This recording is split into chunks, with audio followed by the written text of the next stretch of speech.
मैं जब शोध कर रहा था कि आखिर चीजें खराब हुई कहां, हमें इसकी बहुत जानकारी है। मैं आपको कुछ ऐसी भी बात बताऊंगा समय आने पर। मेरा खुद का सुब्रत रॉय सहारा के साथ बातचीत, वो भी मैं आपको एक दिन डिटेल बताऊंगा, पूरी बातचीत में बताऊंगा। लेकिन उस पर अभी नहीं, अभी मैं आज बता रहा हूं आपको कि कैसे एक इतनी बड़ी कंपनी जो लाखों लोगों के लिए रोजगार मुहैया करा रही थी, करोड़ों निवेशकों का विश्वास जीत करके बैठी थी और बहुत तेजी से क्वांटम जंप लेने वाली थी, वो कंपनी यकायक कैसे कुछ दलालों के चक्कर में पड़ के अपने आप को डिमोलिश कर लिया।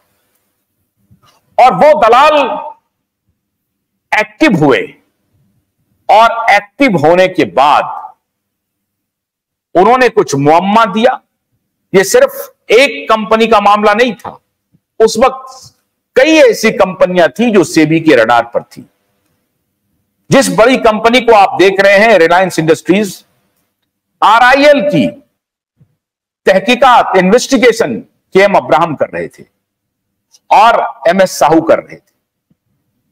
इनकी भी जांच वो कर, क्योंकि वो इन्वेस्टिगेशन डिपार्टमेंट देखते थे, तो केएम अब्राहम रिलायंस की भी जांच कर रहे थे। केएम अब्राहम और बड़ी बड़ी कंपनियों की जांच कर रहे थे। तो केएम अब्राहम पर शिकंजा के लिए पावर गैलरी के दलालों ने एक षड्यंत्र रचना शुरू किया कि इनके ऊपर ही दबिश दी जाए, इनकम टैक्स की दबिश दी जाए। और इनकम टैक्स का दबिश इनके ऊपर शुरू हो गया।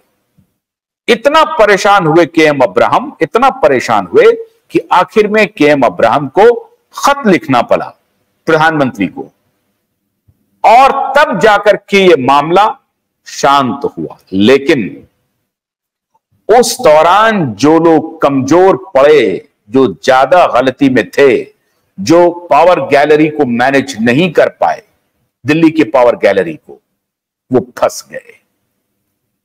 रिलायंस ने तो दिल्ली के पावर गैलरी को भी मैनेज कर लिया और सेबी को भी मैनेज कर लिया। इस मामले में रिलायंस का जोर नहीं है। जहां उनको मौका लगता है कि झुकना पड़ेगा, वो झुक जाते हैं। जहां मौका लगता है कि अड़ना पड़ेगा, वो अड़ जाते हैं। बहुत चतुराई से, बहुत ही स्मार्ट बिजनेस एथिक्स को वो फॉलो करते हैं। बिजनेस एथिक्स मीन्स कि बिजनेस में हमेशा अकड़ के नहीं रहना है। जहां आपको लगे कि आप गलत हैं तो झुक जाइए, चुप हो जाइए। माफी चाहता हूं, कुछ तकनीकी गड़बड़ियां हो गई थी जो आपको कुछ पल के लिए हम लाइव आपको दिखाई नहीं पड़ रहे थे। अब हम लोग फिर दोबारा रिज्यूम कर गए हैं। ये पानी, मैं आपको यह बतला रहा था कि एमएस साहू और केएम अब्राहम, ये दोनों अधिकारी तहकीकात में लगे हुए थे और पावर गैलरी को जो मैनेज करने की बात हो रही थी कि वो उस वक्त वो रिलायंस इंडस्ट्रीज की भी तहकीकात कर रहे थे, सहारा का भी कर रहे थे और बड़ी बड़ी कंपनियों का कर रहे थे। मैंने जैसा आपको बताया कि उस दौर को कहा गया कि ये सेबी का one of the best finest tenure था, जब इतने कॉम्पिटेंट ऑफिसर उसको लीड कर रहे थे। लेकिन ये जो फाइनेस्ट टेन्योर था, उसमें कौन किसको बचा गया और कौन किसको डुबा गया, आज मैं ये आपको बता रहा हूं फर्स्ट हैंड। इस पूरे प्रकरण में जब रिलायंस के खिलाफ जांच चल रही थी तो रिलायंस ने खुद को मैनेज किया, लेकिन सहारा खुद को मैनेज नहीं कर पाई। सहारा ग्रुप क्यों नहीं कर पाई? क्यों नहीं कर पाई?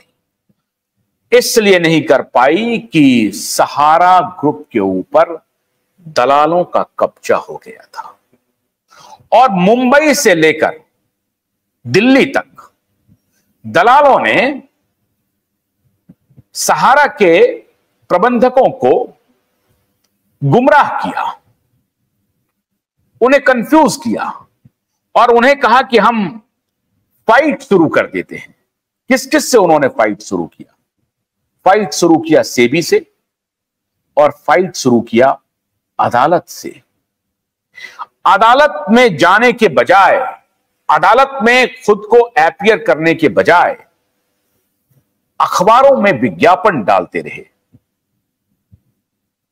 और जो कोई पावर गैलरी के जो दलाल थे, जो ब्रोकर थे, वो रोज उनको ये समझाते थे कि साहब, आईएएस ऑफिसर को मैं ऐसे दबा लूंगा, इनकम टैक्स के नोटिस भिजवा करके, उनको दबोच करके। और सुप्रीम कोर्ट के जजेस के खिलाफ उस दौर में एक स्टिंग की कहानी आई थी कि तब के वर्तमान चीफ जस्टिस और एक आध दो जो और जस्टिस थे सुप्रीम कोर्ट के, उनके खिलाफ किसी ने स्टिंग ऑपरेशन किया है। और उस स्टिंग ऑपरेशन से ब्लैकमेल किया जा रहा है। सुप्रीम कोर्ट के माननीय न्यायाधीश के परिजन के साथ, उनके पुत्र के साथ या और किसी के साथ जो उनके मिलने जुलने वाले होंगे, उनका स्टिंग किया गया है। और उससे जजेस नाराज हो गए हैं। उस स्टिंग के एवज में वो किसी केस को रिलीज करना चाहते हैं ताकि सुप्रीम कोर्ट के जज एक्सपोज ना हो, उनके ऊपर दबाव पड़े और फिर किसी कंपनी का मामला रफा दफा हो जाए या उनको रिलीफ मिल जाए। ये किस्से बड़ी तेजी से आपने सुने होंगे। और इन दलालों ने यहां तक नहीं किया, ये दलाल ब्यूरोक्रेसी को, मिनिस्ट्री ऑफ फाइनेंस को, मिनिस्ट्री ऑफ कॉर्पोरेट अफेयर्स को, मिनिस्ट्री ऑफ ये जो सहकारिता मंत्रालय है, उस वक्त इस तरह से गठन नहीं हुआ था, उसको, इन सबको मैनेज करने का मोटी रकम सहारा प्रबंधन से लेते रहे। और इन दलालों ने खुद को मिलियन में कन्वर्ट कर लिया, खुद का एसेट इतना बना लिया कि आज आप उसकी कल्पना नहीं कर सकते हैं। भोलानाथ के 2-in-1 बैटरी ऑपरेटेड हार्वेस्टर कम ब्रश कटर के साथ ट्रॉली अतिरिक्त लागत पर उपलब्ध है।